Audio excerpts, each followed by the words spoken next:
Bisalla was a Major General in the Nigerian Army and Commissioner of Defense in the regime of General Murtala Muhammed, a position that is known today as Minister of Defense. 6 months after the regime had taken off on February 13, 1976, the head of state was assassinated in a coup attempt, and Bisalla was controversially convicted of conspiracy and concealment of treason by the Special Military Tribunal and executed. In this video, I will revisit the story of the execution of Major General Illiya Bisalla and others in 1976. I will examine the merit or otherwise of their case and their last words just before the firing squad went to work. Welcome to this edition of Hispo Media. My name is Gabriel and I encourage you to like this video, and please take a moment to look for the subscribe button and click on it to help this video to reach more people. Thank you. In the midst of the controversy surrounding his conviction and execution, let's take a step back and examine his humble beginning in the military. Bisalla was a coursemate of General Hassan Katsina at the Royal Military Academy in Sandhurst. Before becoming the Defense Commissioner, Major General Illiya Bisalla was a General Officer commanding GOC 1st Infantry Division of the Nigerian Army from September 1969 to December 1973. He was also Commandant of the Nigerian Defense Academy, Kaduna. Illiya Bisalla never took part in any previous coups in the country. During the Civil War, Bisalla as GOC frowned at other GOCs who were bombarding Biafran civilian targets. At the end of the Civil War, he organized a football competition known as Bisalla Cup in the East Central State in 1972. By July 1975, Olusegun Obasanjo, T.Y. Danjuma, and Illiya Bisalla were brigadier generals along with some of their course-mates. But following new promotions by Murtala Muhammed, Bisalla, who was Defense Commissioner, was now reporting to Danjuma, who was Chief of Staff Army, a position that is Chief of Army Staff today. It was said that Bisalla was not happy and that would mark the beginning of his downfall. Following the 1976 attempted coup that led to the assassination of Murtala Muhammed, the Commissioner for Defense, Major General Illiya Bisalla, was suspected by members of the federal military government of plotting the assassination and attempted coup. It all started when Bisalla was first implicated by Lieutenant Colonel T.K. Adamu. Adamu claimed that he reported the coup plot to Bisalla. Following Adamu's allegation, Bisalla was arrested and interrogated. However, when he appeared before the Board of Inquiry, Bisalla denied any knowledge of the plot. He denied also that Adamu ever reported the plot to him. Since it was Bisalla's words against Adamu's, his guilt could not be conclusively established. Thereafter, Bisalla's release was granted. Nonetheless, Lieutenant General Obasanjo, who had just assumed power after the assassination of Murtala Muhammed, was pressurized by other senior officials to put Bisalla on trial. In protest, many of them refused to attend the Federal Executive Council meeting if Bisalla was invited. However, as Bisalla was about to be cleared of any wrongdoing, Dimka was arrested. Dimka's arrest would mark the end of any hope for Bisalla's release. During interrogation, Dimka once again shockingly testified against Bisalla. Dimka alleged that he executed the plot at the behest of Bisalla. It was now Dimka and Adamu's words against Bisalla's words. With a new turn of events, Bisalla was rearrested and placed on trial. During the trial proper, something interesting happened. As Dimka saw Bisalla at the Special Military Tribunal, he cursed and spat at him, accusing him of being the mastermind behind the whole plot. Meanwhile, Bisalla was Murtala Muhammed's close friend, having trained with him at Teshi and Sandhurst and even attended his funeral. Murtala affectionately addressed him as Giwa. However, this friendship was thrown under the bus. Those who investigated the allegations and those who were against the Major General believed that his past complaints about Danjuma being promoted above him, combined with Dimka's confession, was now enough to nail him. There was also another twist to the plot. This was the family connection between Mrs. Helen Gunwork, sister-in-law of Joseph Gunwork, who was also convicted in the coup, and Bisalla's wife, Mildred. Mrs. Gunwork was the older sister of Mrs. Mildred Bisalla. All these put together simply point to the fact that Bisalla may have had a reason to kill his friend and boss, Murtala Muhammed. Then a verdict was reached. Despite his repeated protest of innocence, Bisalla was convicted of treason and concealment of treason and sentenced to death by firing squad. This happened less than a week after Dimka was arrested. 39 additional officers were also convicted. Bisalla blamed Dimka for his plight. He claimed, unquote, "I was supposed to be set free yesterday, but for this boy, Dimka, who implicated me. God knows I didn't know anything about it." Following the angry mood of the nation after the assassination of a popular leader, there was little chance that the Supreme Military Council (SMC) would show clemency. Nevertheless, the tribunal acquitted 56 of the suspects. Among those acquitted were Gowon's brother Moses, an Air Force squadron leader, and Brigadier Samuel Obumodia, the former military governor of the Midwest region. However, several of those acquitted were retried by a second Special Military Tribunal presided over by Brigadier Pius Iremobo. This was in violation of the double jeopardy law, which specifies that the defendant cannot be tried twice for the same violation.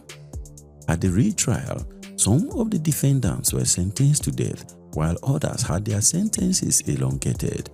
Among those retried were Joseph Gunwork, Lieutenant Colonel Adamu, Major J.K. Abang, Warrant Officer 2 Pangshin, and Gowon's younger brother Isaiah.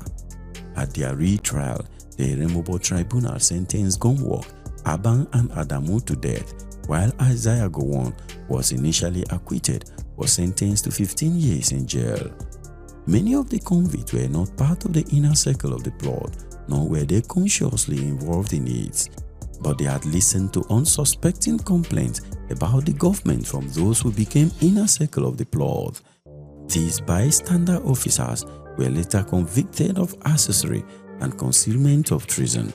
Among them was Colonel Ware, who was convicted of concealment of treason and sentenced to death. Now, as expected, the Supreme Military Council showed no mercy and upheld the death penalties. The convicts were executed in 2 batches. 32 of the convicts were executed on March 11, 1976. Dimka, Gunwork, Colonel Isa Buka, Major J.K. Afolabi, Lieutenant Sabo Kwale, Warrant Officer 2 Edward Bauer, and Police Officer H. Sheyen were all executed on May 15, 1976.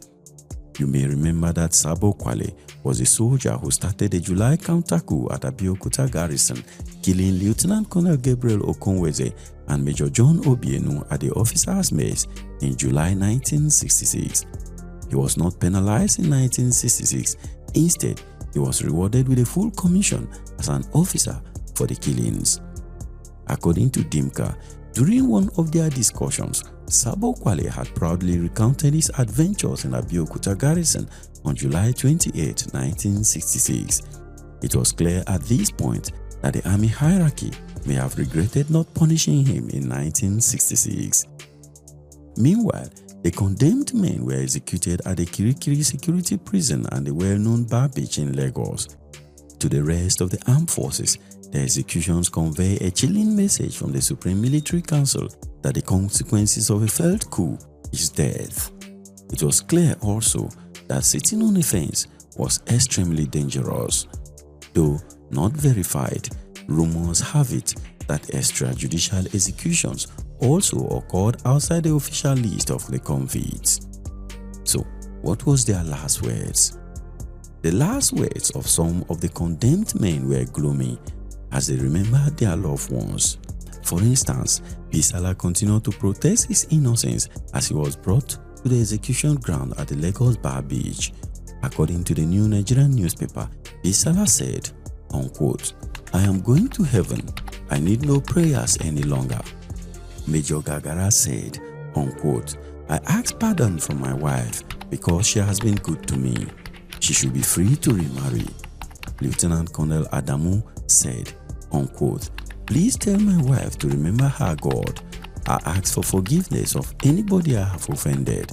My wife, please check with my bankers about my house in Kaduna. Clear all debt, even if by selling my things, so that my wife, who is carrying a pregnancy of 8 months, can at last live in peace." Major Joe Kasai, on the other hand, was unrepentant and insisted that he had no regret at all. According to him, unquote, "We intended to change the social order. We failed, and we must pay the price." However, Dimka only smiled when a priest said the final prayer for him while he was being tied to a stake just before the firing squad went to work.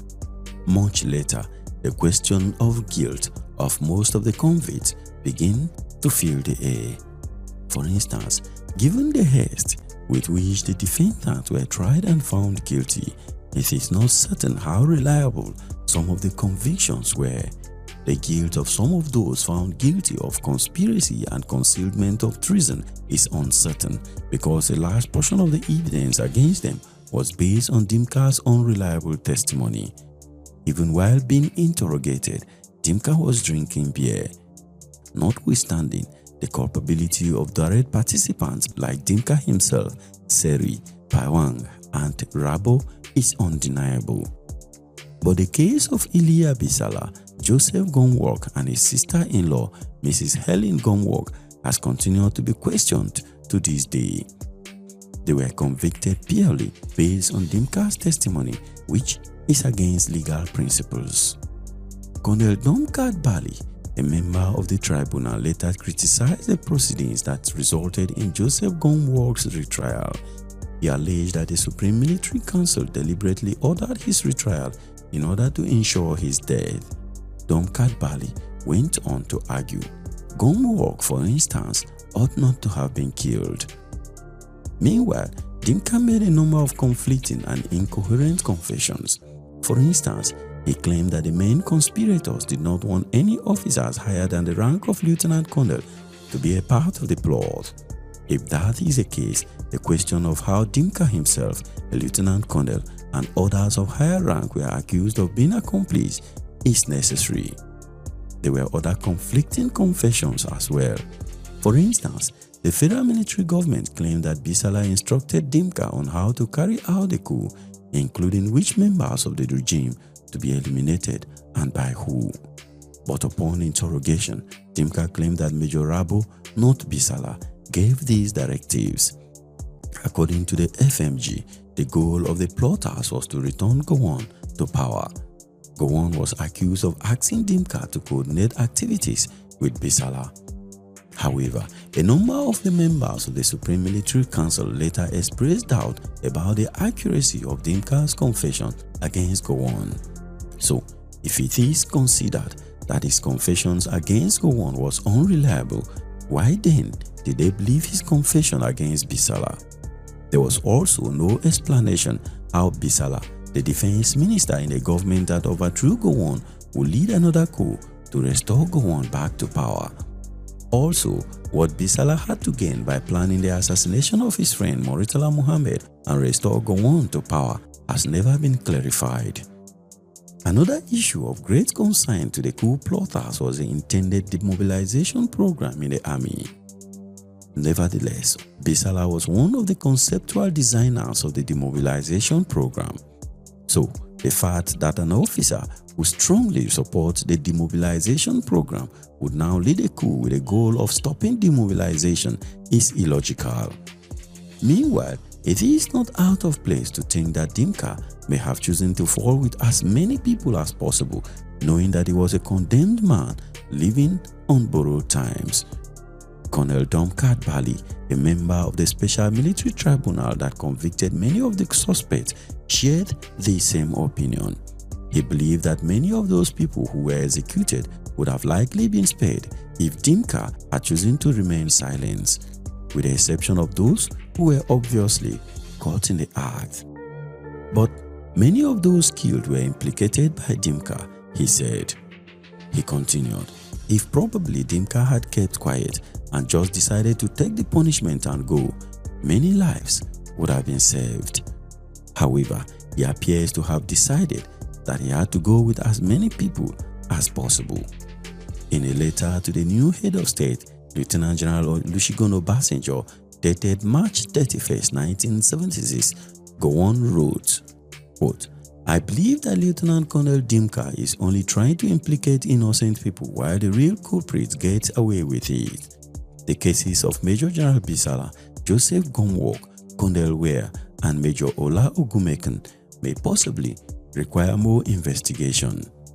Mustafa Haruna Jokolo, a former ADC to Shehu Musa Yaradua and Muhammadu Buhari, went on to claim definitively that innocent men were executed following the February 13, 1976 coup that resulted in the death of General Murtala Muhammed. So, what is your thoughts on this? Let me know what you think in the comment section. For more on the trial and execution of Lieutenant Colonel Bukar Sukra Dimka himself, please click the video displayed here. And don't forget to like this video. And please take a moment to subscribe to this channel if you have not done so already. And I will see you in the next video. Thank you very much for watching. Peace.